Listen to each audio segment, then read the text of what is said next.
Ya pemirsa, saya akan menyapa terlebih dahulu Kombes Pol Dwi Sulistiawan, Kabid Humas Polda Sumatera Barat. Pak Dwi, sekarang polisi di Sumatera Barat, Polda Sumatera Barat sudah menegaskan tidak atau belum menutup kasus ini. Artinya kasus kematian Afif Maulana terus berjalan. Sampai malam hari ini, penyelidikan dan penyidikannya seperti apa, Pak Dwi? Oke, terima kasih Mas Aryo dan Mbak Anissa. Sebelumnya saya akan menyampaikan permohonan maaf dari Bapak Kapolda. Jadi yang seyogyanya beliau yang hadir pada kesempatan ini, namun karena beliau saat ini sedang memimpin rapat tim khusus, ya termasuk menyelesaikan juga, mengevaluasi juga kejadian-kejadian seperti kejadian Afif ini, sehingga beliau memerintahkan saya untuk mewakili. Semoga tidak mengurangi keseriusan kegiatan ini.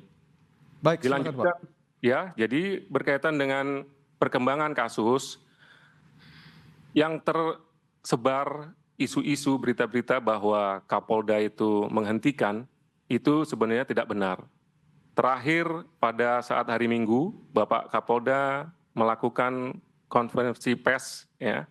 Di situ banyak media-media, itu dari media-media semua sudah dijelaskan bahwa sampai saat ini perkembangan penanganan kasus kematian Afif yang ada di jembatan, kemudian perkembangan juga kasus pelanggaran yang dilakukan oleh anggota di Polsek Kuranji, itu sudah melakukan pemeriksaan satu saksi umum, ya pada saat itu nih, pada saat hari Minggu saya cerita, itu kemudian 2 anggota yang benar-benar bisa menjadi saksi kunci.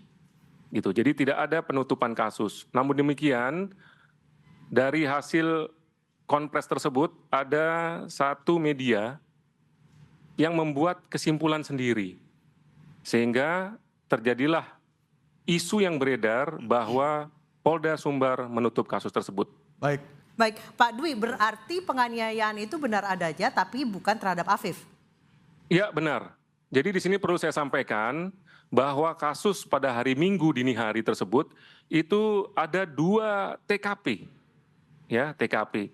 Satu, kita melakukan penyelidikan terhadap penemuan mayat Afif di kolong jembatan Kuranji. Penyelidikan pertama itu. Penyelidikan yang kedua, kita memeriksa adanya pengaduan bahwa telah terjadi pelanggaran oleh anggota di Polsek Kuranji. Ya, jadi harus dibedakan 2 TKP ini. TKP pertama yang berkaitan dengan kematian Afif sampai saat ini berdasarkan saksi, kemudian berdasarkan bukti dan petunjuk dari hasil otopsi dan pendapat dari ahli forensik, sampai saat ini dugaan sementara Afif meninggal karena meloncat Pak dari Dwi, jembatan. pihak keluarga mengatakan ada bekas tendangan katanya di badannya Afif. Dan keluarga katanya tidak diberikan hasil otopsi. Itu Ya memang penjelasan. sampai saat ini hasil otopsi adalah kewenangan dari penyidik. Karena yang meminta otopsi itu penyidik. Sehingga kita tidak bisa memberikan otopsi itu kepada siapapun kecuali nanti pada saat persidangan. Ya, pada saat persidangan. Namun demikian, dari ahli forensik juga sudah memberikan gambaran sedikit bahwa hasil otopsi itu menyatakan bahwa kematian daripada Afif itu akibat terpleset dari jembatan, sehingga mengakibatkan patah tulang belakang sebelah kiri 1-6, kemudian menembus ke paru-paru sejauh 11 cm, itu yang mengakibatkan Afif meninggal dunia. Mas Arief silakan tanggapi langsung. Iya. Selamat malam, Kombes Dwi Sulistiono. Ya, Selamat malam, Mas Arief. Mas, saya kira ini yang harus kita pertanyakan sejak awal ya. Kenapa kepolisian berubah-ubah keterangannya? Dari apa ke apa, Mas? Ya. Dari pertama kasus ini terjadi sampai kemudian ada Kompolnas dan juga beberapa lembaga negara yang lain seperti KPAI, kemudian ada Komnas HAM, itu turun kepada... Kompolnas kemarin sudah ke Polda Sumbar ya, Pak Benny Mamoto sudah, ya? Sudah di tanggal 27 Juni. Sebelumnya Kapolda Sumbar menyatakan tidak ada penyiksaan, ya, tidak ada pelanggaran prosedur, semua sesuai prosedur. Tapi kemudian setelah ada Kompolnas dan lain sebagainya berubah keterangannya. mengakui ada penyiksaan ya terhadap mereka yang kemudian dilakukan penangkapan. Dan sebagian besar adalah anak. Ada penyundutan rokok, kemudian ada pemukulan dengan rotan, dan berbagai tindakan penyiksaan yang saya kira tidak layak sebetulnya untuk itu dilakukan oleh kepolisian. Dan barusan kemudian disampaikan oleh Pak Dwi bahwa ditemukan ada 2 TKP yang berbeda. Ya, satu di jembatan. Itu ya. Ya. Satu di jembatan, satu di Polsek Kuranji. Kuranji. Berdasarkan data dan juga kronologi yang kami dapatkan dari saksi-saksi kami, tidak demikian halnya. Apa kalau misalnya dari saksi? Jadi memang pasca dari jembatan Kuranji, kemudian saksi anak ya yang berboncengan, yang memboncengkan bahkan ya, memboncengkan si almarhum AM, ini kemudian dibawa ke Polsek Kuranji. Ya. Berarti Afif Ya. sempat ke Polsek Kuranji. Dan di sana ada keterangan ya, ada keterangan dari A kepada kami bahwa dia sempat melihat AM itu dikerubuti oleh polisi ketika pasca motornya ditendang. Dikerubuti masih di jembatan Kuranji. Masih di jembatan. Oke. Oke. Dan terakhir dia melihat ada di sana dan sempat juga disampaikan ada juga di Polsek Kuranji. Jadi ini yang penting. Dan yang kedua yang ingin kemudian saya katakan, sebetulnya kalau CCTV-nya itu dibuka, ya kita akan tahu faktanya seperti apa. Dan dugaan kami, kita bisa menemukan fakta sesungguhnya. Dan ini lebih terang benderang begitu ya. Dan yang menarik tadi yang disampaikan oleh Pak Dwi, kematian Afif Maulana menurut ahli forensik, pertama disampaikan itu meloncat. Ya.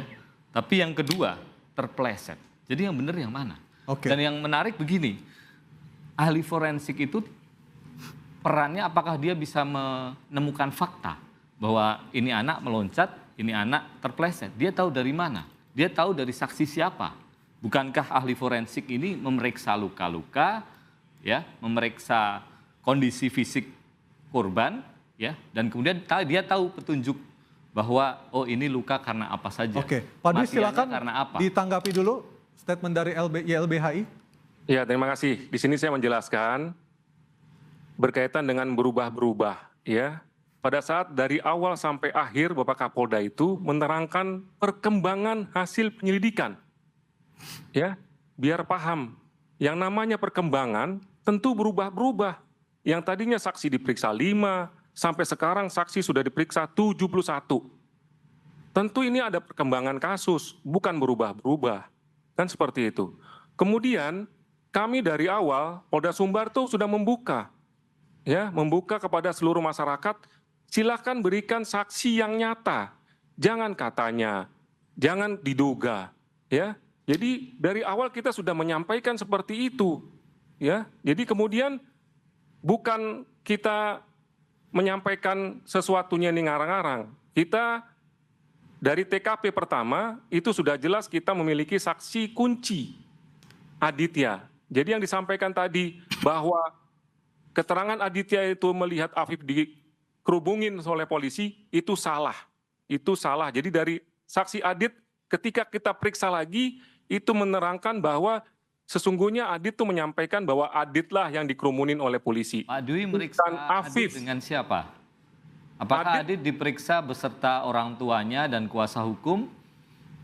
Adit diperiksa beserta pamannya, karena orang tuanya sudah tidak ada, yatim piatu.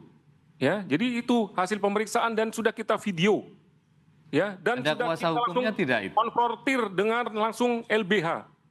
Dikonfrontir dengan Ya. LBH, waktu ada Pak Beni Mamoto dari Kompolnas datang. Udah langsung tanya jawab di situ. Disitulah dijelaskan oleh Aditya bahwa kejadian malam itu Aditya begitu jatuh dari motor seketika diajak oleh Afif untuk meloncat. Kenapa bisa jatuh dari motor, Pak? Faktanya ditendang oleh kepolisian. Dihentikan, ya dengan ditendang. Karena Ya. kecepatannya tinggi. Ya, disuruh berhenti nggak bisa. Ya. Kita ada videonya, nggak mungkin dengan kecepatan tinggi terus dilus suruh berhenti, nggak mungkin. kita ada videonya. Kemarin pada saat Bapak Kapolda tampil ya pada saat di TV One itu sudah diperlihatkan bagaimana video penangkapan daripada calon-calon tawuran itu, ya. Jadi kita bicara fakta, Mas, bukan kita nih ngarang-ngarang. Kita sudah meminta kepada LBH, mana saksinya? Jangan kata-kata saja. Katanya ada video, mana videonya? Katanya sudah meriksa saksi ini, kita periksa ternyata lain keterangannya. Sehingga sampai saat ini tentu saksi yang sudah kita miliki yaitu Aditya, anggota 2 dari kepolisian. Yang pertama yang mengamankan Aditya, disitulah cerita dari Aditya bahwa temannya ngajak loncat. Oke. Ya, Afif ngajak loncat, kemudian dihimbau untuk jangan, lebih baik menyerahkan diri. Kemudian begitu di perjalanan ngomong lagi sama polisi yang menangkap Aditya, Pak, teman saya meloncat sampai di polsek. Begitu Aditya melihat tidak ada Afif di polsek, ngomong lagi sama Berarti polisi yang Afif begitu. tidak pernah ke Pak, polsek ya Pak? tidak pernah sama sekali sampai saat ini, menurut keterangan tidak pernah sampai ke polsek. Jadi justru polisi juga tidak melihat. Itu mengamankan Aditya, polisi sudah tidak melihat adanya Afif di situ. Begitu, Mbak. Bang Aryo. Kira informasi yang kita peroleh saya bertanya berbeda, dulu, Bung Aryo. Ya. Baik. Abangku Dwi, sehat ya? Siap. Siap. Alhamdulillah sehat, Bang. Saya ingin menyampaikan suatu asas di sini, yaitu asas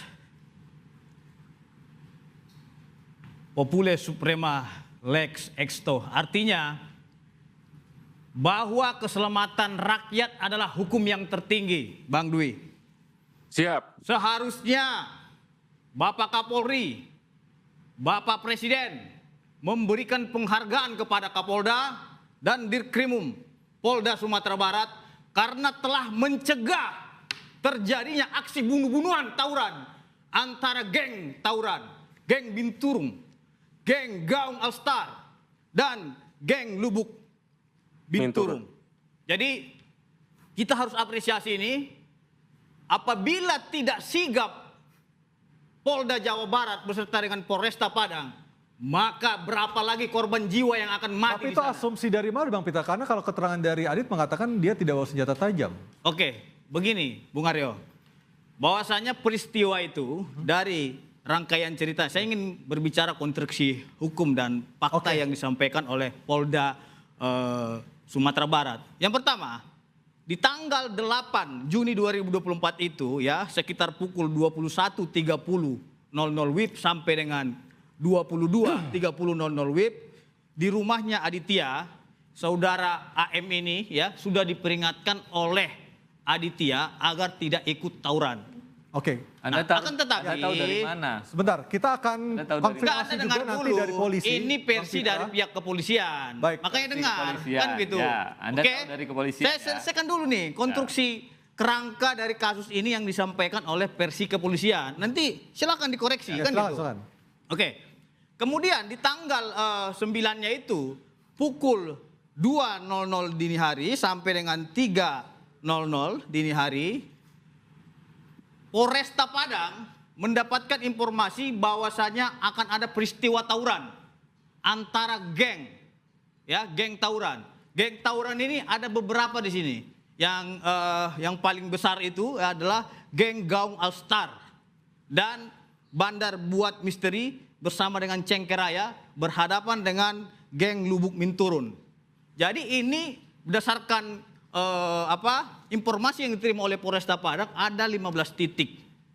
Kemudian karena memang Berarti memang Afif tergabung dalam geng terbesar itu. Kita akan bahas usai jeda, tetap bersama kami di Interupsi.